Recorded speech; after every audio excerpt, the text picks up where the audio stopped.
Okay. Okay, no worries. Okay, thanks very much for the introduction, and many thanks to Matt and Sanao to organising this.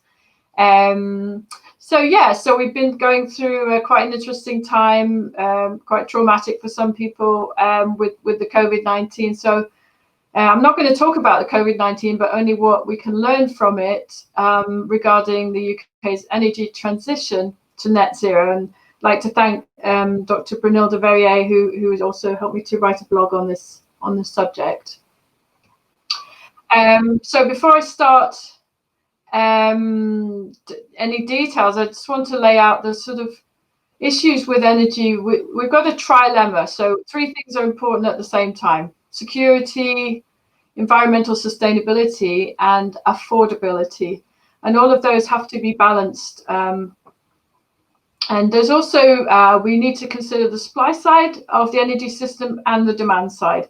So there are various issues. So the primary energy production, so like North Sea oil, or the imports, how we generate electricity, and also how we distribute and transmit energy of all types, fossil fuels, and across the grid, the gas grid, and the electricity grid. So, and on the demand side, we've got millions of pieces of energy using equipment, boilers and cookers and all the rest, and large scale facilities in industry. And we've also got a little bit of growing on-site generation, such as rooftop solar, which is actually kind of a demand side technology because it reduces the amount of demand from the grid. So these are all in play. And when we think about energy transition, what we mean is we want to be able to meet the need for climate change mitigation, and we do that, and that includes many things, including agriculture and other things. But this talk is only about the energy system, and we want that to be greenhouse gas neutral. So, so how do these two challenges compare? So on the left, we've got this more long-term challenge of getting to net zero greenhouse gas emissions, and we're actually including international aviation shipping now. And that started, well, the discussion of it started way back as far as back in the 80s, but the official target sort of committal has been since 2008 with the Climate Change Act, and it goes to 2050. So we've seen growing changes slowly, but surely changes in energy production and consumption. We've seen limited changes in end-use technologies, a little bit increase in energy costs, but we know more change is going to be coming. So on the right, we have the COVID-19 epidemic. So and this is very fast changing. It started around February. And we hope it won't be at the most, lasting in a year. We don't really know. So fast, tumultuous disruptions to pretty much all aspects of our lives, and new far-reaching laws that have sort of really interfered with our freedoms to a certain extent. And we've all experienced these changes. We've had to make adjustments to how we do things, how we do business, how we educate, etc. So to compare these two, they have different timelines, they have different impacts. The energy transition challenge. Sorry, I can hear. Is somebody on the line? So the climate. Sorry.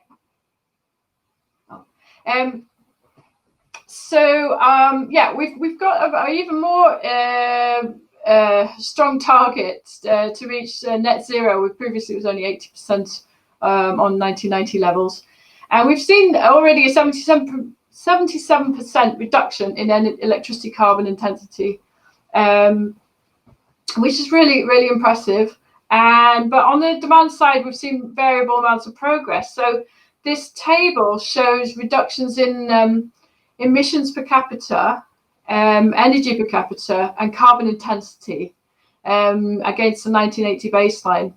And we can see that emissions per capita decreased significantly in domestic and non-domestic sectors for various reasons, but in transport they've gone up a little bit, and similar patterns for how much energy is used and also the carbon intensity of the energy that's used. And if you want to link these up, these are all multiplicative. So that means that all of these factors are important and they get multiplied together to give you the total emissions. And so where are we now in terms of moving forward with this? Well, this graph shows the mixture of sectors and fuel types that are still need to be addressed. So back in 1980, we had about 600 megatons CO2 per year, and it's now down to around 400. So that's already a third off.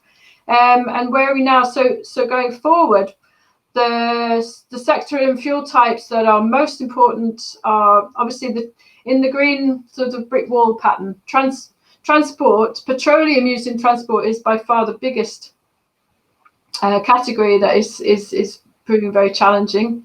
Next, followed by gaseous fuels in non-domestic sectors, so probably a lot of use for industrial processes, and domestic gaseous fuels, so that's your home boilers, and also electricity in domestic sectors.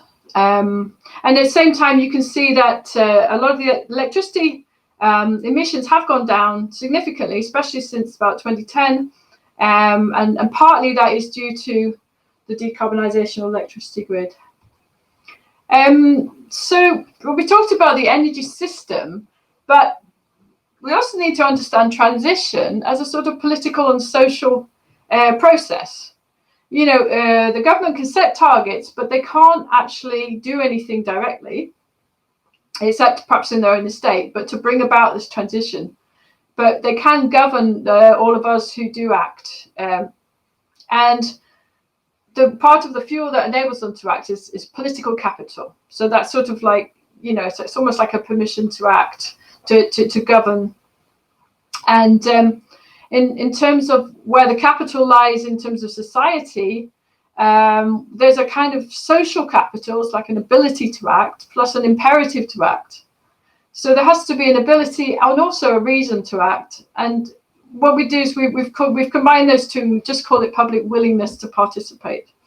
So you can see in this diagram that you've got actors. So the top right, you've got actors in governance. So they hold the political capital, and they can spend that political capital on target setting and also on policies to meet those targets. And it creates a kind of policy soup if you add all those up together. And that then actors in society can respond to that in various ways. It's not always the way you expect it. And that feeds back as a gain or loss in political capital. And that kind of happens almost like on an election cycle basis. But sometimes it happens a bit earlier because, for example, if you launch a very unpopular program like high fuel taxes, you get fuel protests like we have seen several times in the past, and then the government has to sort of quickly withdraw their policy. So when it comes to this imperative to act that we just talked about, we can see very clearly that, of course, with COVID, there is a very clear, compelling imperative to act. I don't think many people would argue against it. And we have, you know, generally allowed that our lives have been affected by that response to the virus and across the world. And we can see that under this type of national emergency, political capital is quite high. So they can ask a lot from society to respond to a crisis. It's also a bit like during a war.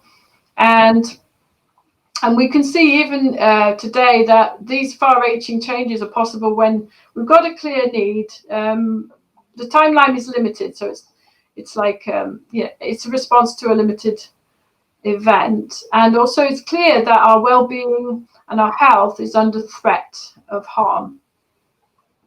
So this has kind of opened something called the Overton window, which is a sort of spectrum of acceptability of government policies,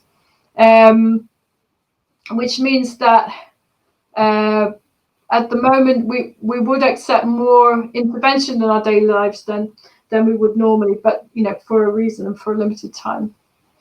So is there an imperative to act on energy? So I'm more concentrating here on the demand side rather than supply side, which has a different kind of, if you like, dynamic between government and the big energy companies. But on at least on the sort of household and organizational side of things, how do we make this imperative to act arise? So it could be through regulations, taxes, various carrots and sticks, or it could be because there's an intrinsic desire for individuals to take voluntary actions, or other factors which affect our energy use, so a downturn in the economy, for example. So we've had a lot of discussion in the public sphere about climate change, about our responses to it, but so far there's not a lot of evidence of these voluntary changes in consumption.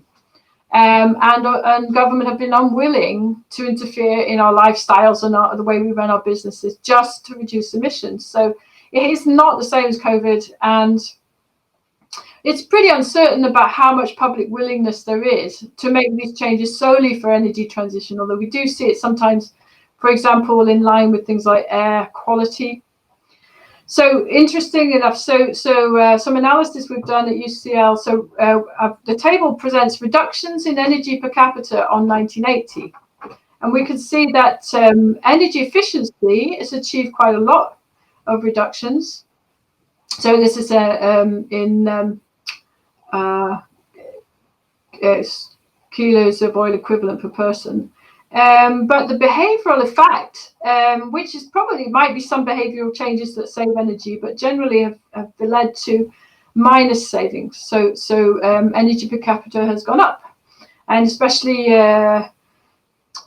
strongly in air transport. So we see that the net savings in domestic, even though we had a lot of energy efficiency programs running, is only a 12% reduction in energy per capita, and transport has gone up by 21% in the surface and about 120% in air. So if we look at now, we want to sort of see what we can learn from the last few months, if you like, in the response to the virus. And I think you remember at the beginning of the lockdown, we were like, oh, you can't get what you want when you want it. You have to queue for things. So we've had our personal choices restricted, and a lot of damage to economic stability, a lot of jobs lost or threatened, and also being restricted in where you can travel. Probably maybe a perception of distance and time changing, maybe a slowing down for many people. And of course, that is if you're not on the front line fighting the virus, because for them it must have been, for those people it's probably the opposite. Maybe a lot of getting to know your neighbours. I know we've been doing that on our street. And so the question is, has the experience affected attitudes about consumption? Have we learned to live with less, and is that going to stay? And has it made us value the things we do and things we buy differently? Maybe we value things less materialistic. Just referring to a paper from Frank Boone's et al. On changing social practices and transition to sustainable consumption. So they have imagined 4 futures coming out of the COVID crisis. So recovery, so we come back to pretty much what we were doing before. Collapse, meaning we can't get back to where we were before. We don't really know what that looks like. There could be a strong push towards digitalizing as much as possible of everyday life. You're seeing a certain amount of, or deciding to transition to sustainable development as much as possible. But that, of course, depends on individual collective choices and responses to other conditions. And so can we bounce back? So it's a bit like thinking like a perturbation to a system that's running. So you prod it and it sort of wobbles a bit. And if it's stable enough, it'll eventually return to what it was doing before. And we have to think about, do we want that? Or do we want this? Is the new normal, some of it might be pretty awful, but some of it might actually be better. So, but we need to think about what conditions in which that a desired new normal would stick, and what skills do we need? So we might need to think about new skills, resources, insights, how we do things, and how we can, move towards a qualitatively just and sustainable society, which includes energy transition. And just as an example of changing social practices, this graph goes way back to 1952, which life looked quite different then. But in that time, people traveled approximately about 4,500 kilometers per capita a year, and that gradually rose and rose. And you can see the different modes. So buses and coaches have gone down, rail sort of went down and then going up again.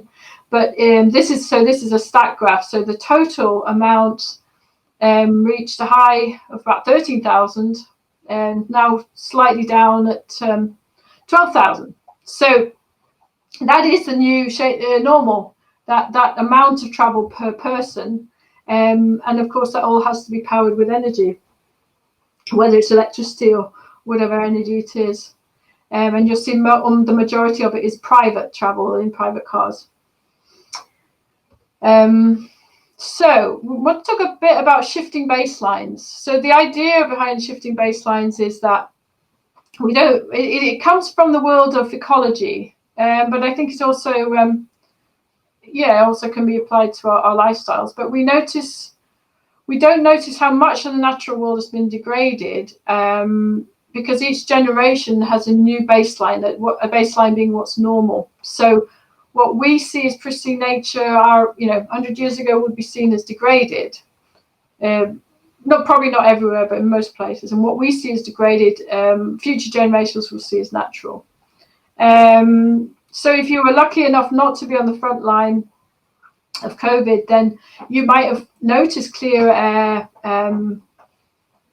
especially in cities, much less noise pollution from traffic and other machinery, no flights going over your head, and the importance of local green spaces.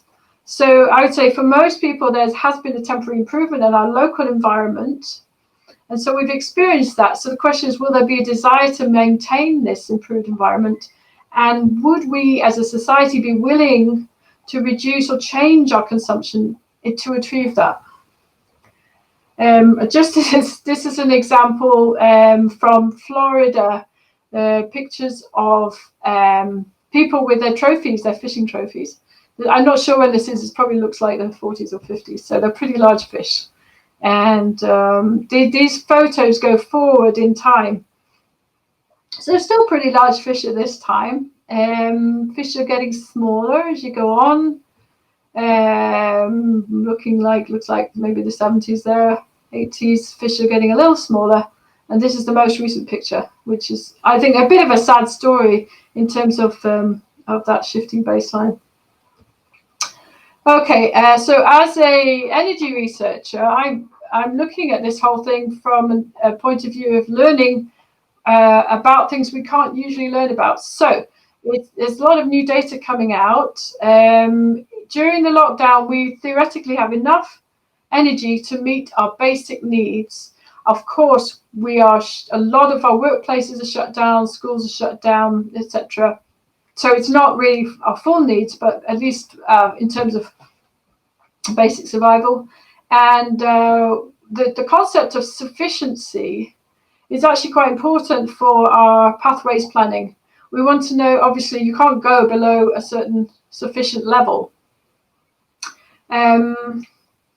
And so this data from IEA provides this sort of high and low bounds for energy for when we think about sufficiency. So obviously full lockdown is not how we want to live, but it's interesting that it went as far as like 33%, and partial lockdown, the reduction in energy use was a little less, and then with limited restrictions, we still had something like between 5 and 15% of reductions on previous. So it's a very neat piece of information.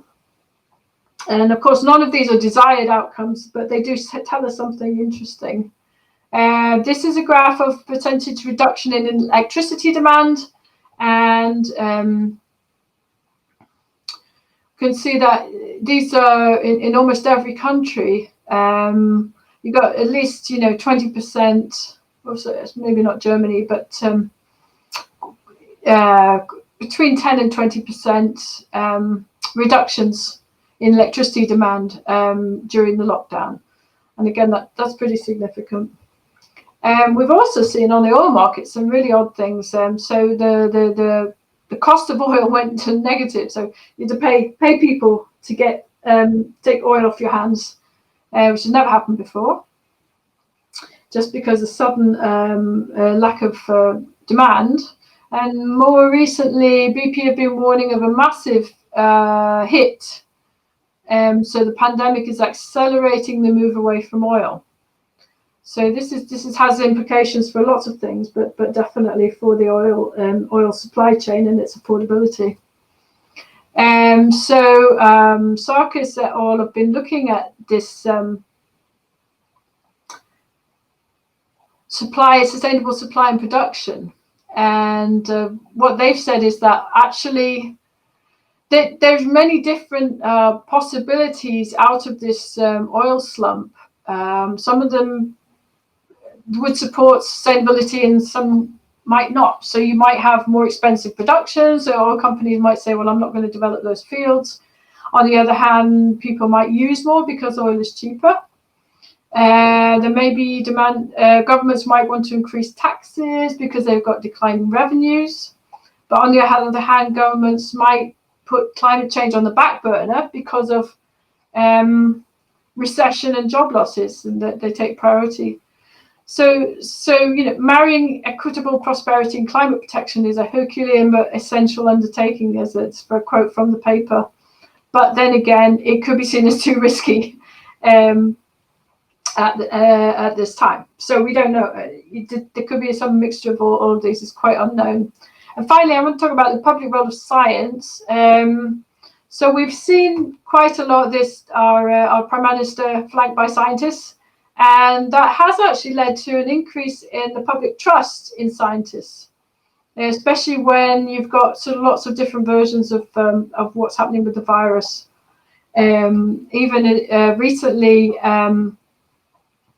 coronavirus rebuilds Britain's trust in expert opinion. So maybe that, in terms of climate, that could actually allow climate scientists to similarly play more of a public role in the reasons for taking climate action in the future.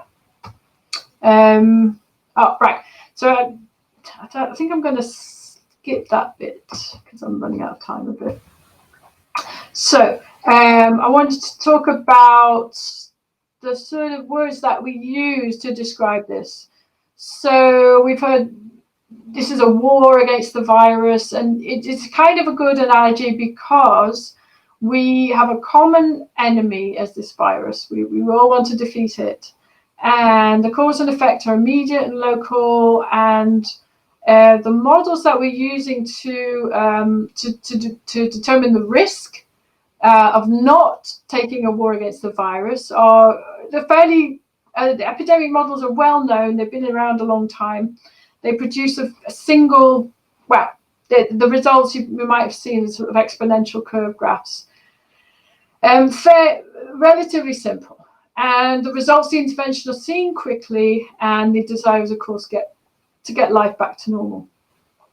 So how do we compare climate action with that? Well, I have seen people say, oh, it's like getting on a war footing, or we need an Apollo mission, but I actually don't think that is a good analogy. It's not a war because we are sort of our own enemies, if you like. We're sort of responsible, so we don't have a common enemy.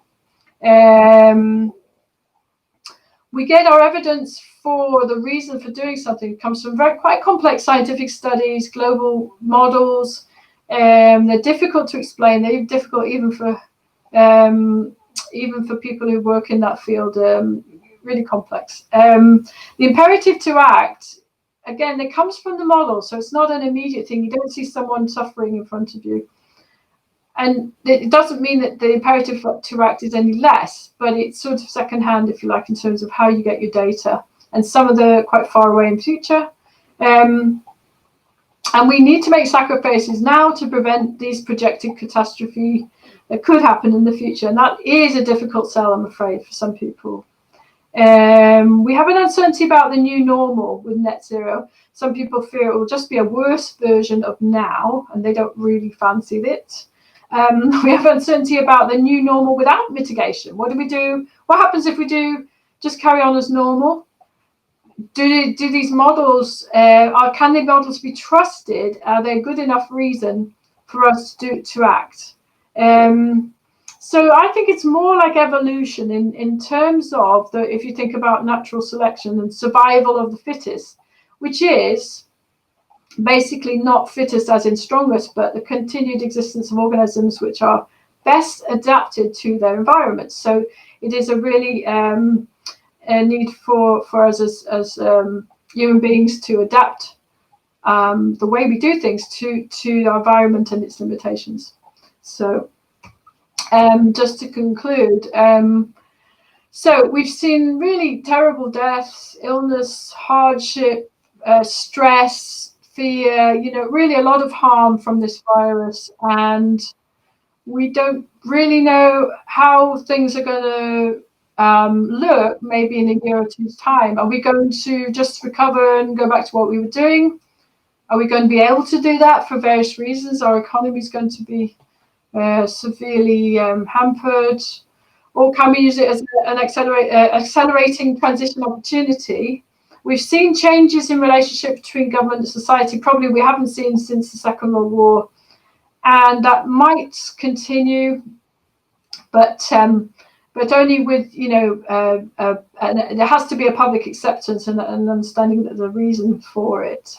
So we'll just end on some positive unintended side effects of the virus response. Now this, I don't know if these will happen, but if this is what we can hope for. So wider understanding that a crisis that we first see from far from home can impact quite quickly our everyday world, and we might be seeing that if climate change is as bad as our models predict, that might actually become more of a reality. Maybe a sensitivity towards our precarious success in modernity. So we're pretty good at making things and shipping around the world and etc. But it's not. It seems a very solid system, but it isn't as solid as we think. So maybe more precaution. We've got new data about energy consumption, about what we really what is kind of sufficiency in that, and also how energy markets behave under unexpected conditions. We could hope for increased public willingness to participate in the path to net zero, and an increase in political capital, which hopefully will be used in a fair and just way to achieve equitable, beneficial and safe energy transition, despite increased costs at the start of that transition. So that's my presentation. I'm going to stop sharing my screen now. Let's see. Stop. Rachel, thank you very much. Thank you very much for that. That was incredibly interesting, and we have a range of questions coming in on Slido, and I would encourage people to ask their own questions or to like one of the questions that's already there, and we'll try to go through as many as possible. So if we could start, Rachel, and I'm going to start with a question called Ron that at least one person has liked. And Ron asks, do you think the modern person is so used to the global freedom that we might not be able to reduce air travel demand enough? Yes. I think one of the problems is that we've sort of planned our lives around that. Actually, the slide that I didn't show because I was running out of time was actually about that. Yeah, and unfortunately, the OECD are predicting almost a quadrupling of air passenger traffic globally by 2050, which is a bit shocking. So, yeah, I think it's what I might hope from the COVID situation is that we might rethink that. I think it's going to be a very difficult thing to reduce that sort of assumption that you can pop off anywhere in the world you like, if you've got enough money and time. Yeah, that's going to be really hard. I think it's almost addictive, that sort of sense of freedom. But it's not necessarily always a bad thing. Okay, well, we will probably come back to this key issue in different ways, Rachel. So the second question, I mean, half of the question is really on this. So the question is, what about people on very low incomes? Can they make a change? What about people on very high incomes? Will they make the change? Yeah. I think in some ways, if you look at emissions and you look at, you can look at it two ways. You can look at it from a big system viewpoint, which is so the graph I showed you on emissions by sector, and that doesn't disaggregate by personal carbon footprint. That's a really big picture thing. It showed you where you need to act. But if you can also look at it from bottom up, you can look at it as a personal carbon footprint issue. So in that respect, I think people who are dealing with fuel poverty, are struggling with their bills, they are actually the people that we need to ask the least from at this time.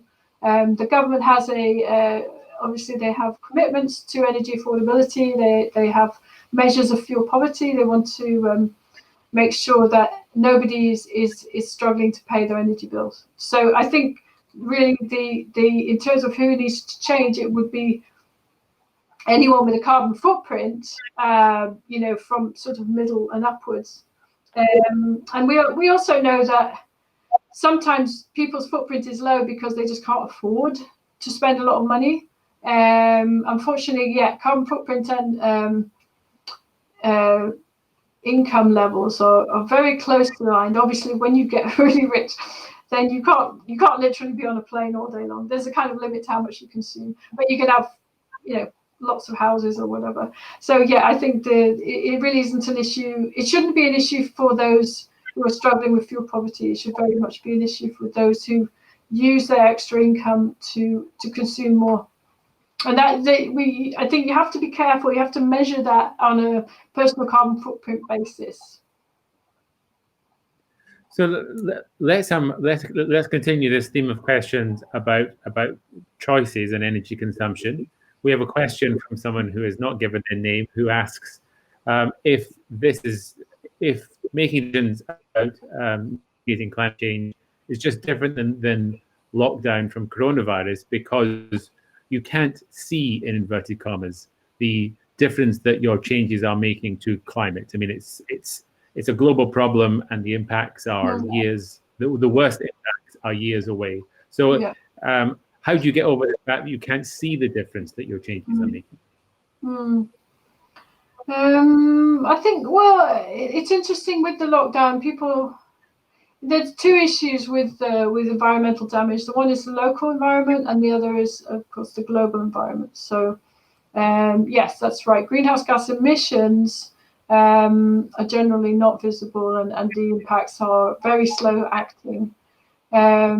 We can see immediate effects from a lack of pollution, which is a local issue and very much happens. It can happen within days. I think most people have noticed that during lockdown, the quality of the air and the noise levels going down.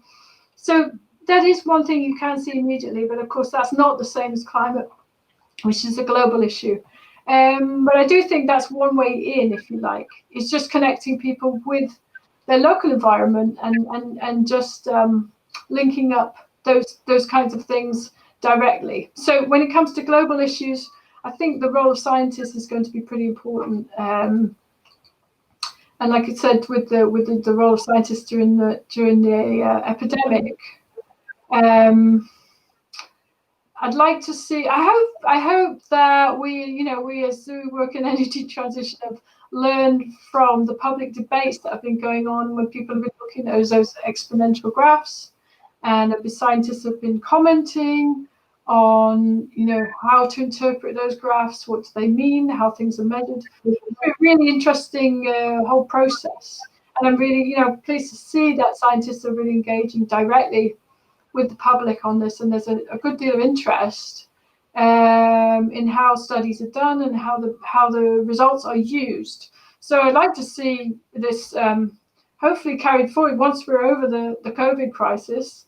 And I know that the model's a lot more difficult and the issues are a lot more difficult to understand, but I think we can just keep on doing that and explaining in whatever way we can, and also bringing that home in terms of the economic impacts that we might see from climate change in the long term. Okay, thank you, Rachel. So let's switch topic now. I'm trying to follow the questions and ask the ones that are being upvoted the most, but I will try to get to them all. So Sarah has asked, do you think a new appreciation for outside space and working remotely may cause mass movement out of large cities and live to more localized living and consumption? I think it definitely maybe would reduce that kind of trend that we've seen with more and more rural areas, especially small villages losing population, especially losing population that live there. So you've got lots of local shops and local facilities. It will obviously depend on having a really good, reliable broadband system that reaches everywhere. And I don't think we're there yet. I think people always want to live in cities. They're more exciting, especially when you're young. You want to be where all the action is. I definitely think it's opened. I definitely think it's opened much more opportunity for people to see that it's possible and that there are many benefits. And where, as the government says, if you can work from home, that we could see a regeneration in as long as broadband infrastructure in rural living and hopefully more rural activities and not having to drive and travel to get to work. Would be a very positive thing. Great. So let's keep on firing at you, Rachel. I want to combine two, one from Alina and one from Sally, because they're both talking about wording. So Alina asks about the use of the term climate emergency. It's been used a lot over the last year. It's still useful. Should we use other terms? And Sally has asked quite a similar question, and she's actually suggesting the words we use for climate change aren't strong enough, particularly in relation to the words that we use for the virus. So can you talk about wording and how that impacts the people's behavior and the debate? Yes, I do agree. I think the words we use are really important. The reason for the climate emergency phrasing is, of course, that we're dealing with a problem which has a long lag time. So even though we're not seeing very strong climate impacts, at least not here in the UK, but they might be happening elsewhere in the world. We know that the important thing is the cumulative emissions. So which is why it's so important to start now rather than in 20 years. Because then the rate of emissions reduction would be really catastrophic for economies. It lessens the risk to economy and also lessens the risk of very bad climate change. I don't know, personally, I don't know if climate emergency is exactly the right phrase. I think I know what people mean, why they say it's an emergency.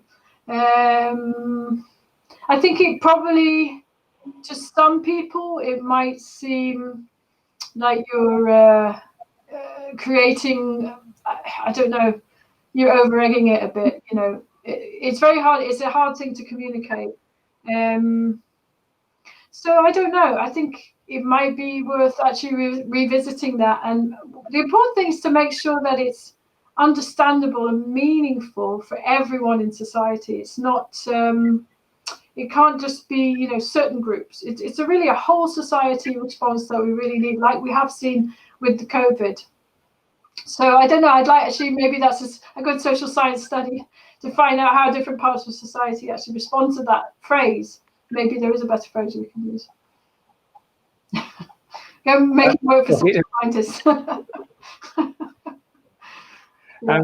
Rachel, can we move to a couple of questions about the role of government? Yes. So we have a question that has no name attached, but the question is, do you think that people will maintain limiting travel, etc., post-lockdown without government legislation imposing restrictions? And I guess the counterfactual is, do you think government still needs to impose policies and laws? Okay, so assuming we get back to normal and we've got no restrictions because of the virus, I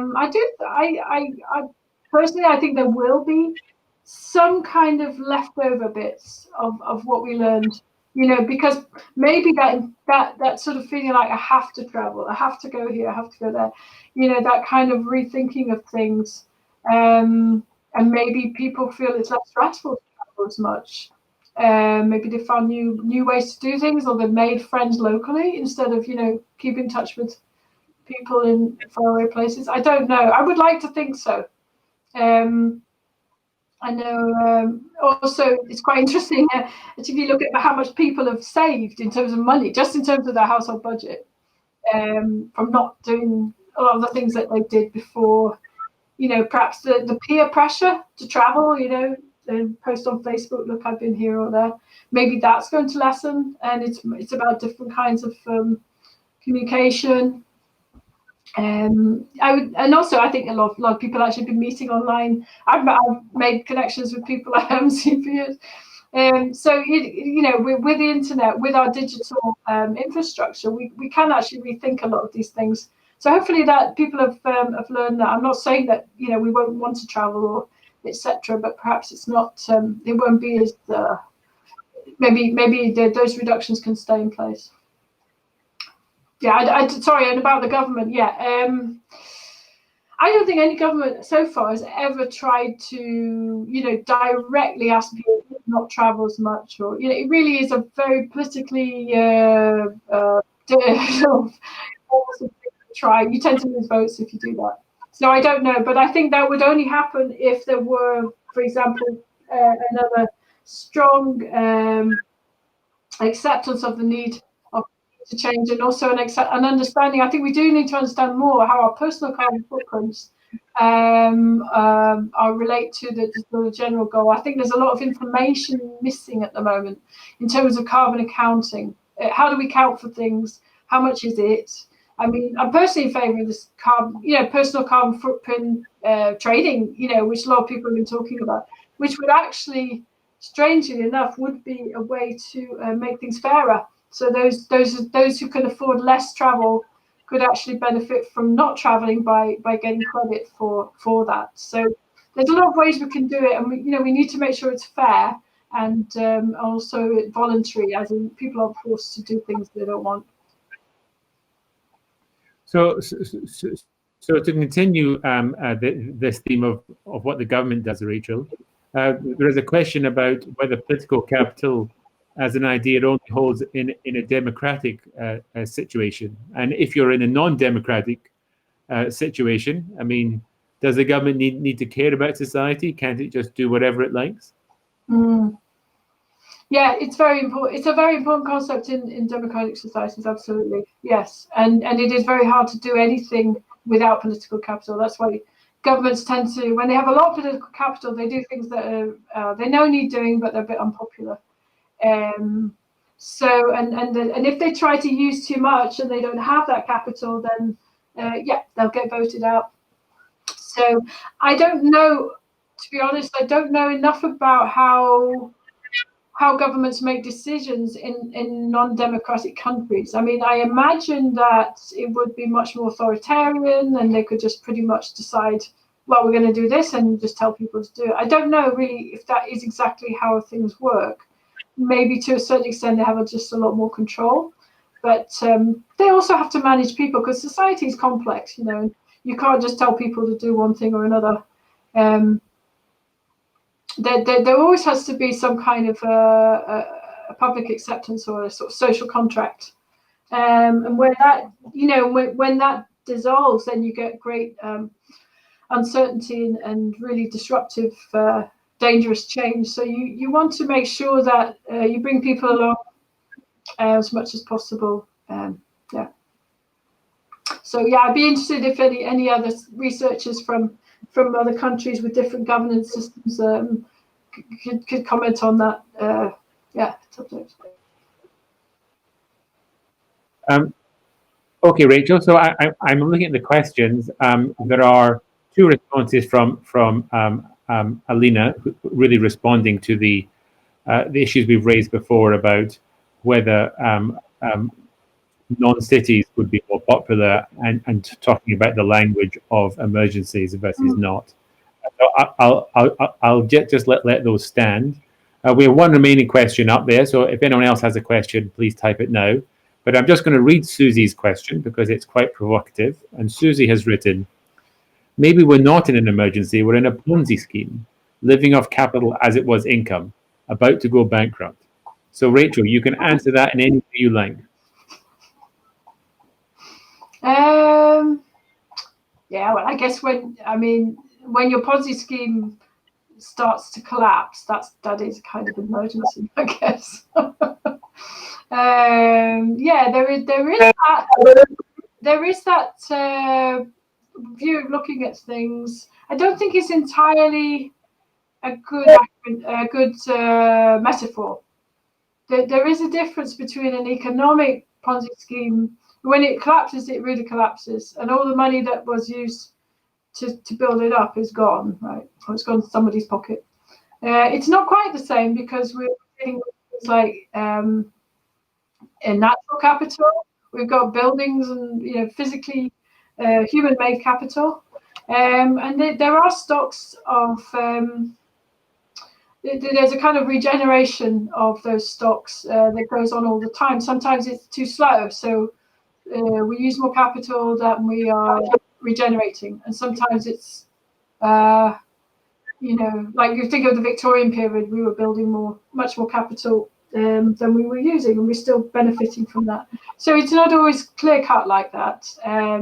For sure, our climate models tell us that if we carry on taking natural capital at the rate we are doing, we are going to cause a collapse, and that would certainly be an emergency.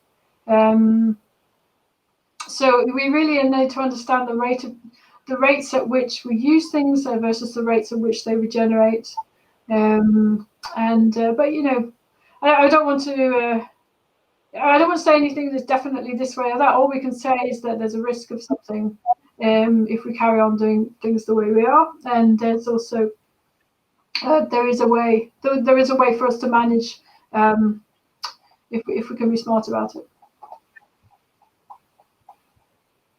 Okay, Rachel, we have one perhaps last question come in, unless anyone's due in the next 30 seconds or so. But a really nice last question, which is from someone who's not given the name, but they have written, is there lots of energy needed to power all these online interactions? Has a rise in emissions sector cancelled out the positive reductions in other areas? Rise in emissions due to online communication? I guess online communication, online shopping. I mean, everything to do with living lives in a different way than we have been before. Well, okay, all of that runs on electricity. So the IEA data that I showed you shows actually a drop in electricity, and that would include all of our online activities. So we were 15 days of lockdown. We'd still use approximately 15% less than normal. So yeah, you can see a good like a substitution effect where. Now the thing is, we're not getting the things we want, right? There's a lot of things we're not getting at the moment. We're just sort of putting things on hold. So that's not entirely a good comparison. But I think generally the amount of energy used to do with this online communication is much smaller than you would use if you have a material way of getting things, as in traveling or buying material goods. So yeah, I think it's the net effect is actually reduction in energy. Well, Rachel, on that positive note, then we've come to the end of our questions. So I just wanted to firstly thank everyone who's joined us today. I hope you find it interesting and thought-provoking. Rachel, a huge thanks to you for presenting and sharing your ongoing research. I'd just like to remind everyone that they will be getting an email with a feedback form and also a list of future lunch hour lectures. So please join future talks in this series. But with that, I will draw this lunchtime lecture to a close. Many thanks to you, Rachel, Neil, for hosting. And thank you all, and have a very good day.